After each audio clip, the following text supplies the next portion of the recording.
Tangi po sa mga otoridad na nag-aaral po tungkol sa Biblia, kababi ang katotohanan po ba na sinasabi ng Biblia na ang salitang anghel ay tumutukoy po sa tungkulin at hindi po sa likas sa kalagayan? Yan po ba ay sinasaksihan din maging ng mga otoridad ng Iglesia Katolika? Sinasaksihan din, kapatid na Jermark, mga mahal na taga-subaybay. Mabuti po ay basahin natin dito po sa isang aklat ng Iglesia Katolika.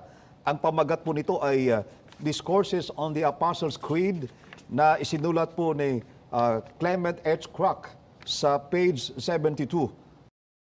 Sila ay tinatawag na anghel mula sa salitang Griego na nangangahulugang sugo.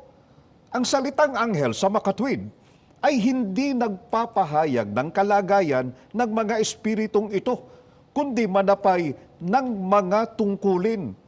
Malinaw po, pinatutunayan ng mga